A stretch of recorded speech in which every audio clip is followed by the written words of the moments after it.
All right.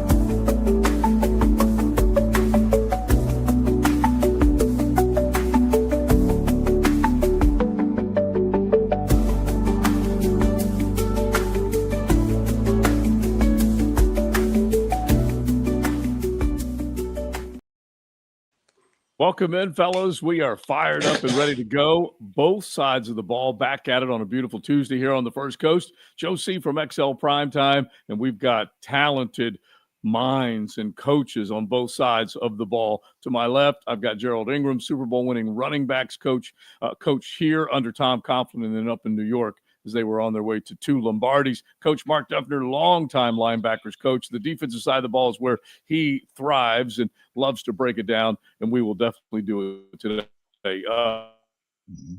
Fellas, first off, before we get going, a great Thanksgiving. Did everybody carve up some good turkey? Coach Ingram, how'd you do? Oh, it's great to eat and drink and watch a lot of football. Coach Duff, how about? I'm a turkey leg guy. Yeah. Let me just say this: it was a terrific Thanksgiving weekend. Great food and great wins, especially by the Jaguars. Yeah, you better believe it. All right, so you guys are more than welcome to jump in if you are watching or catching us on the live stream, be it on the YouTube channel, X, wherever you're finding us. We appreciate it. Jump in with some comments, especially since we dedicate everything to Jaguar ball. And here we are. I text both of you guys along with Ozzy, 8-4. This is something else, man. And this might have been as clean a game, Coach Ingram, from Trevor Lawrence that we saw on the offensive side of the ball. They couldn't necessarily run it, so they needed to rely on 16 to get the job done. No, he did a really good job. I think Cohen had a really good offensive game plan for him.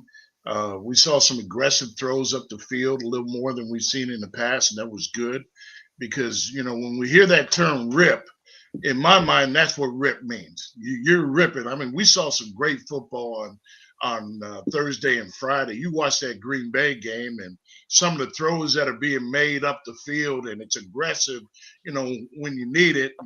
And I thought he felt comfortable, changing up his plan on running the ball to throwing the ball because the quarterback looked so relaxed. Yeah. And it worked. And then in this league, you do whatever it takes to win, and then you adjust from there. And then the second half, you tried to run a little bit more to, kind of win the time of possession. We've got the lead. Not that you're trying to be conservative, but you're trying to be who you are. But you got a patchwork with offensive linemen and being hurt, and you're moving this guy and moving that guy. So I thought the quarterback managed the game the best he's done all year, as well as the play calling, and it worked. But we've got to do a little bit better this week. Yeah, no question. And Coach Duff, when you think about it, coming out of the gate and trying to look the part offensively, and then Cam Ward and company did not look the part offensively. This wasn't an easy day for the defense, but they definitely did what they were supposed to do, hold them to just a field goal after that, really 0 points after that initial scoring drive. Yeah, I mean, I think you're 100% correct. They had a good first 15-play script. I'm talking Tennessee did, and they got a success running the football, but Anthony and the coaching staff settled down after that and really dominated the game after that. I mean, I think they had, 5 or 6 3-and-outs in the game and really got good field position for the offense. They played great third down defense. I mean, 188 total yards in the game, 3 points. I mean, here's what they did the best. I thought that Ward would challenge them a little bit on his scrambling ability and trying to extend plays. And I thought our defense really took the scrambles away, took away the rush alley or the pass rush lanes and the extended plays, and a quarterback could never get on in sync. And so they affected him with rush and coverage. And the other thing they did a great job of, they limited explosive plays. I think there was one run over 10 yards, no passes that were explosive. So a really excellent game plan and execution by the defense. And it's funny, really, on both sides of the ball. I don't want to minimize what Tennessee is or how bad they are because they're not a good football team. But at the same time, anytime you go on the road, you take on another NFL team, anything can happen. And they had shown little flashes of competing with the Seahawks, making it close against a couple of other quality teams. And this team, Liam Cohen, knows that he's got to basically bear down on the business trip mindset of this football team. Do you see more of that, Coach Ingram, where they're just going out and just taking care of business? Yeah, they did a great job of taking care of business. But the most important thing is through this season, they're listening to the head coach. And as a head coach, we're evaluated on our ability to have our team respond. And they're responding to his message. They're growing. They're learning. It's not perfect, but he's sending the right messages on, the next man that has to step up through injuries because it's whatever it takes to win. And it's everybody has to understand their role and be ready. If you want to win, that's what you have to do. And I think they're putting themselves in position for where they are. They've earned that right now to be in that seat. Now, can they control that seat and continue with the lessons learned and listen and not play, into the traps of playing down to certain people? Is the most impressive when you start talking about, the Jacoby Myers effect. Is that real? Yes. When you guys look at a guy coming onto a football team and suddenly doing everything that maybe other guys weren't, caught every ball that was targeted for him, got in the end zone second straight week. We're talking good stuff right now from Jacoby Myers.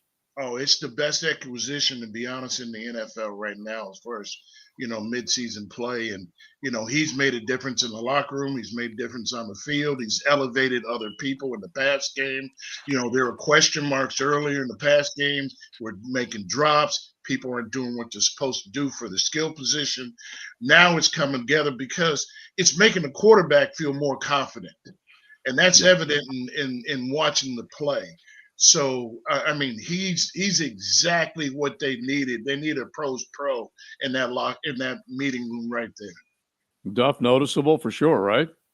Oh, for sure. And I, to dovetail what you guys already talked about a little bit with Trevor, I thought the first half in particular was his best stretch of ball I've seen. And, very, very confident. The touchdown pass that he makes on the sudden change. We get the ball, sudden change, and he lets the play develop and hits Strange in the end zone on a great throw. I mean, and a great run on a 2-point play. I see way more confidence in it. And as Coach Ingram just said, I think what Myers has brought is kind of a settling effect, if you will, with the confidence, with the professionalism, with the preparation skills that he brings. I think it's been a great, great thing. Again, when you look at what the success that the offense is having right now, it's again reflective of kind of how the how the quarterback's going right now. And I don't know if like I said, I've seen a better first half by him as he was picking that secondary apart. So a lot of success as far as the offense is concerned. And I think we're starting, like we said when we started off this show, they didn't run the ball nearly as well as you want to see. That ultimately is what Liam Cohen wants to be their identity. Run first, be physical, dominate at the line of scrimmage. They were going up against Jeffrey Simmons and company, which is a pretty good bunch, and they were determined that they were going to take that away and make Trevor beat them. Now, this is a theme that we've had all year long, Coach Ingram, on the offensive side of the ball, is that teams want Trevor to prove that he can beat them, and he's now responding to that call. Yes, and that's going to be an ongoing problem because they see the tendency of Trevor and they want to make us one dimensional as best they can and say he's going to hiccup sooner or later, and that didn't happen in this game. Now we're going to have the same situation this week, but at the same time we're in December, and this couldn't have had a better game for Trevor to lead into peaking, because if you're going to be a playoff team, not to look down the road. If the teams that start to look like they're peaking, just like defense, I would rather see our defense peak, keep a low-scoring game, not turn the ball over like Trevor did, use his legs like he did. He made smart decisions and not force the ball when he could have been sacked, could have been hit. He made some good judgment decisions that he's going to have to grow with right now. And it was good to see. Hit that, Duff. Yeah, I think the other thing I would say to you, the last 3 games really for the defense. I mean, a great effort against the Chargers, the experience they got with a guy that can throw it all over the place with Brissett in the Arizona game, and then this game against Tennessee. I mean, the defense is peaking right now too. I mean, they're playing with much more confidence. They're playing faster. I mean, you can just see it. They're tackling better. We're really now starting to really affect the quarterback in a big way. I mean, not just Josh Hines Allen, who's playing terrific ball, but a number of guys. And as we continue to do that right now, as we like to say, they remember December. And right now, we're kind of hitting it at the stride you'd like to be in right now. All right, so stay on that side of the ball just for a second, because what did Anthony Campanile do in your mind, Coach Duff, when it was Pollard? I want to say it was Pollard just ripping off back to back Yes, first it down was. runs. Spears might have been in there, but I believe it was Pollard the whole time. Pollard. And he hit Yeah. an 18-yarder, a 13-yarder, a 13-yarder. I'm like, what in the world? But they ended up buttoning that up pretty quickly. Yeah, I think he just got everybody to settle down. I mean, they came out with some physicality like a lot of teams do, and drove the ball down and kicked a field goal. And you're thinking, okay, well, I think coach just displayed a confident and a calming effect with them. And hey, let's just do what we do, and we don't have to make any extravagant changes right now. Let's tackle, let's get lined up, let's communicate.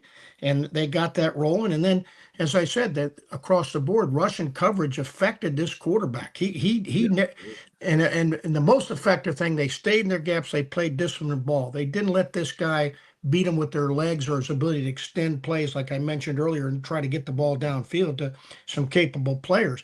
So, I mean, the quarterback never could get in the groove all day long. And keep in mind, the last 3 games that Tennessee had played, they had played pretty damn well. I mean, they were in every game. I mean, it wasn't like this effort they just put forth, and for our team to go into Tennessee and beat them at home on a team that was getting better, and especially their offense getting better, was again a great accomplishment by the Jaguars.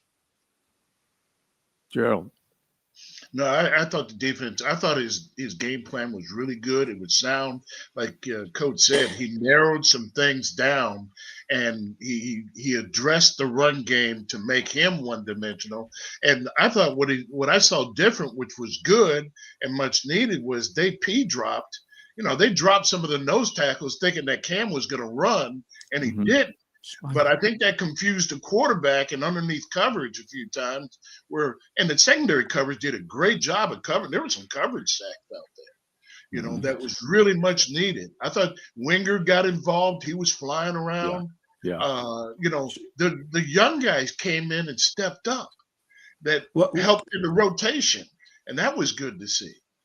What Anthony did too, he gave Ward some pre-snap looks that were different, and you could see that right now. You could see hesitation in the play of the quarterback, and so he saw something pre-snap, and it was something else on the after the snap, and so that any kind of hesitation you can put into a young quarterback in particular, you have an advantage defensively, and then they were able to let Russian coverage work.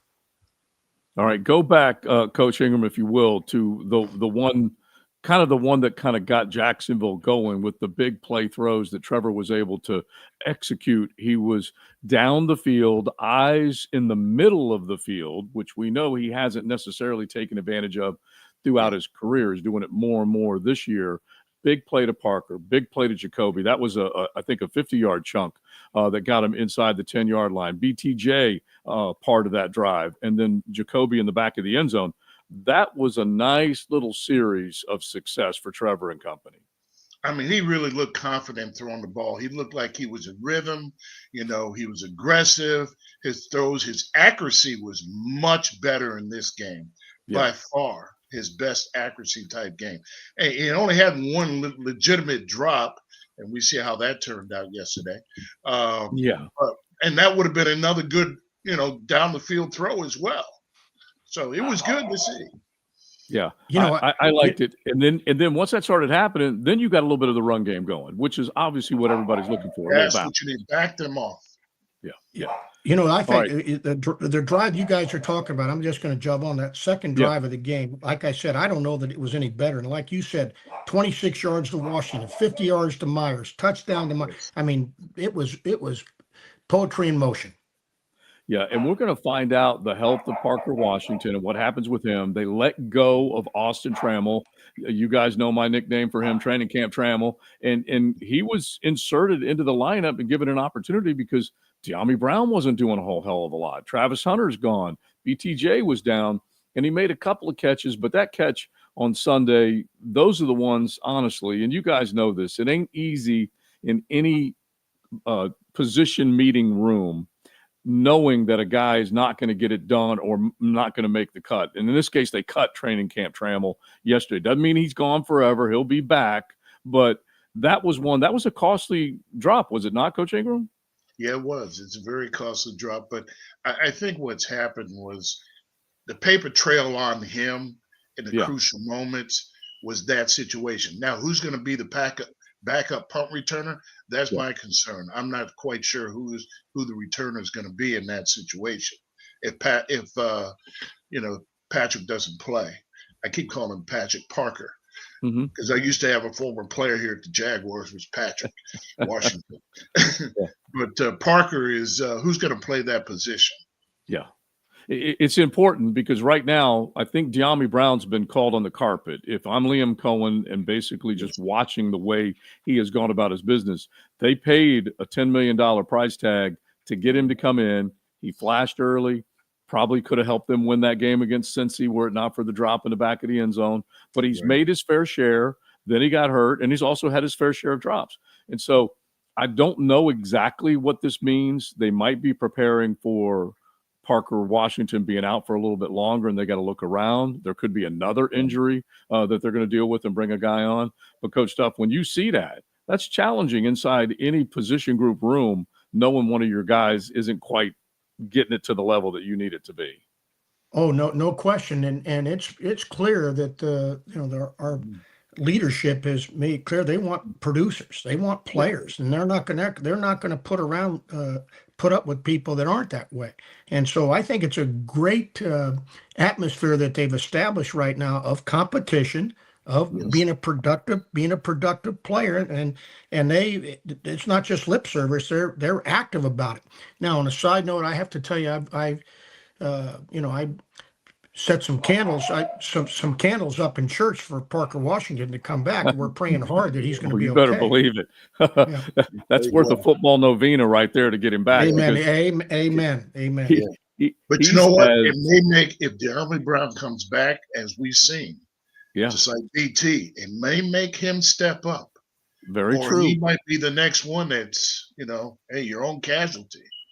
It's a great point because I would love to see Brian Thomas Jr., who gained a little confidence and proved that he could get back and be integrated into this plan.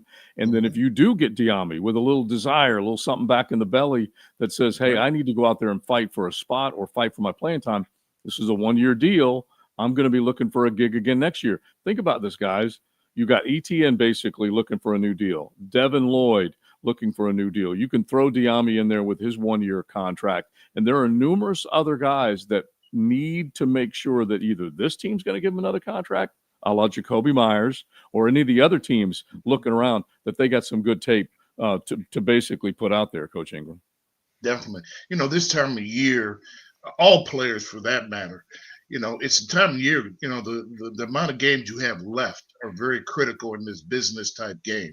So how you play between now and the end of the season, because when you win, everybody prospers. Yeah. Okay. Yeah. But how you play between now and free agency is highly critical. Everything you do is going to be evaluated to see if you're worthy of still being here or not. That's the business end of it all. But if we all win and you contribute to winning, everything works out. All right. I want to take you guys back. A couple of key things that have happened, and we'll see where it goes from here. First one I'll bring up is December 1 of 2022. Coach Duff, were you a Bengals linebackers coach? I was. Okay, back in 22. Coach Ingram, you definitely are aware of what we're talking about. December 1st, 2022, they come in to a Monday night game against the Baltimore Ravens and Lamar Jackson, and they are 8-3, the number one seed. I should say against the Cincinnati Bengals. It was against the Bengals. Number one seed at that point, if the playoffs started today, and they lost 5 of the next 6 ball games. Okay. So yesterday was December 1st, and they're 8-4, and they're in the postseason. Not the number one seed, but they are in the postseason. So how critical is it? Both of you guys, Coach Ingram, jump in first, just as far as taking this stretch and not taking anything for granted. Well, that's where Liam has done a good job of trying to break those barriers of past history. Now, can he continue to do that? That's going to be an interesting message. Mm-hmm. You're this close. You never want to let anything slip away. And that's got to be his message, that we're concerned with beating the number one team who everybody thinks is better than us. Right. And I hope they pick us to be better than us. Okay. But we're in the driver's seat, and let's not be excited about it, but let's hold on to it by winning and showing that we deserve this spot. So put the past in the past, and that's what we've done this year. This is what you live for. Don't let it slip away. Yeah. And Coach Duff, you at least got to remember from a Cincinnati Bengals point of view, December 1st, Joe Burrow goes out on injured reserve. Was that his wrist? I believe it was his wrist. I commonly refer to Jake Browning as Jake Flipping Browning, because he came into that game under the lights Monday night and torched this Jaguar secondary to like 350 yards. Jamar Chase was a one-man wrecking crew. And I know, Duff, you remember how that night went. I remember very much so. And, and talking to their coaching staff before the game, first of all, the Jaguars were hot as hell at that time. We're kind of limping in without Burrow, as you already talked about. I'm talking to their coaches before the game, and there was confidence abounding, as there should be. And I think we caught them at the right time. They thought we got this one easy. This team's hobbling right now without their quarterback. And, we were fortunate to go out and win the football game. What Jerald just said a minute ago about Coach Cohen getting his team ready. I mean, I was nervous about the Tennessee game last week going in, just because of similar things. Tennessee struggling, although they were getting better. We're playing Indy next week. You look by these guys, you get hit in the mouth.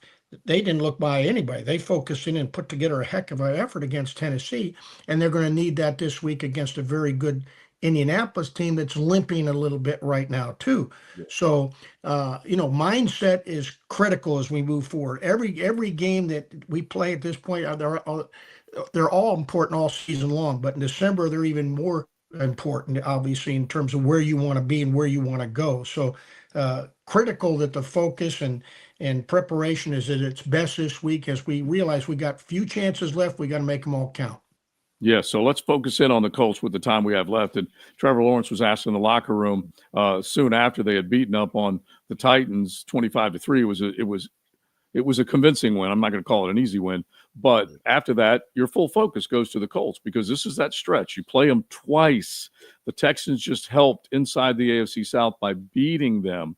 So how crucial is it to make sure that you play a clean game? Too many penalty flags, Coach Ingram, once again on the offensive side in particular, popping up. It just drives me nuts.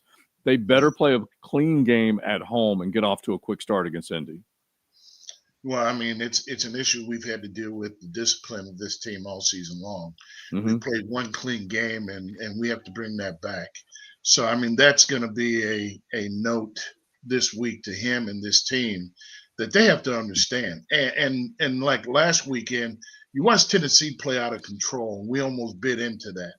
And, some of our young players cannot allow themselves to get involved in those kind of things. I love our punter, but who's going to punt if he gets knocked out of the game? Yeah. I love what you do, but seriously, dial it down. Okay. All right. Let's have a little bit of sensibility and smarts about what we do, and play aggressive, smart football. Let's not make mistakes out there. But like Coach said, defense this time of year, just like you talked about, is so critical when the play each week gets better. Okay. Our defense has got to sustain They have to stay healthy. We have to stay focused. And the most important thing, like Duff said, is mindset. Right. It really is. You've got to capture the moment. Leon Searcy talks about it. I know Coach Ingram will be in with us later, and I know you guys will chop it up on that front. But Duff, it really does boil down to Liam Cohen, and I think both of you guys have said this. It does feel different the way the coach and the staff is preparing these players, keeping them mind on the moment, smart football, aggressive football. A little bit different than what we saw, unfortunately, under Doug Peterson at the end of 22. I don't think there's any question. We can list numerous opportunities where they've kind of broken the mold of the past. Whether it's traveling on the West Coast, whether it's all the different things that they've done during the course of the season. He's taken them through a lot of what used to be same old Jaguars and blown that away. And again, more evident in just what they did last week, where they could have felt so good about themselves, having a big game, having a big win, winning again against the Chargers. Everybody's heralding them. They've focused in. They've kept that laser focus, and that's what's going to take. This Indianapolis team's coming in kind of as a wounded animal right now. They're urgent as hell. They've seen their season start to slip a little bit, and again, as Coach just talked about, they can't let anything slip away from them, nor can we. So this should be a hell of a ball game. By the way, I would just put in their minds that they haven't beaten us, I think, since 2014 here. So I'm kind of hoping that they get distracted by that, and we get all of Jacksonville and all of Duval to come out and support this team in what is a critical ball game. Yeah, they really need to button it up, defensive run game. And I know, Coach Duff, you pointed this out before, that they're doing pretty good against the run. They did get gashed early in the game, but then they were able to straighten things out. Handling Jonathan Taylor, going to be a full-time job for 60 minutes, and we'll see ultimately how that goes. But I put the curse on them. I've been calling it the Colts curse since they came here and used Jacksonville back in 1979 and then dashed off to Indianapolis. And they have struggled to win here, and I hope that curse continues. And then one other thing, as far as the division is concerned, is that the Houston Texans are behind both Jacksonville and Indianapolis right now. That is a major, major plus. You've been able to take care of business against Houston, at the very least split with them, and now you need to make sure you have a golden opportunity to set the stage to sweep the Colts inside this division. One note that you guys might be looking at, Coach Duff first, that you absolutely have to have for a win Sunday at the bank? Yeah, ball control. We've got to hold on to the ball. We got to keep, frankly, in my opinion, we've got to keep Indianapolis off the field. They've got a heck of an offense. They're number one on first down in the league. We have got to do what we do. Run the football, control the clock, keep them off the field, and then continue to score when we get opportunities. That's what I think has to happen. One key, Coach Ingram? We've got, like I said, we have to win the time of possession, but we have to stop the run game and make them one-dimensional. Their quarterback is a little limited. He's going to fight through it, but make them one-dimensional, stop the run game, and let's not have any turnovers. We got a shot. Yeah, that's it. Limit the turnovers and the penalties, because I'll definitely chime in on that front. Let's get Social Hockey in here. One quick comment before we do turn you all loose, checking out both sides of the ball. He said it was around this time in 22 that T-Law really hit his stride, and that was when they started catching fire, coming back from double-digit deficits, and ultimately won the division. It was a great game. They almost lost to Tennessee here at the bank to Josh Dobbs and the Tennessee Titans. Anyway, Social Hockey says, look for this week's game to catapult T-Law into the top 5 for last month of the season. If he can do that, guys, that's going to be a major, major step forward in the growth for Trevor Lawrence. No question. Yeah, and I like that he's hitting his stride right now a little bit right now, and I think he's feeling good about it. I think the line and everybody else is feeling good about it right now. So again, take advantage of the momentum we've established, play with confidence, play with aggressiveness, and let's win this thing. Coach Ingram? Looking forward to Trevor using his feet. Yeah. I think that'll make a difference. They're a good defensive front. They blitz, they stunt, they do a lot of different things. On offense, they got a lot of weapons. He can move the ball around, but I think they're an average team if they can't run the ball. Right.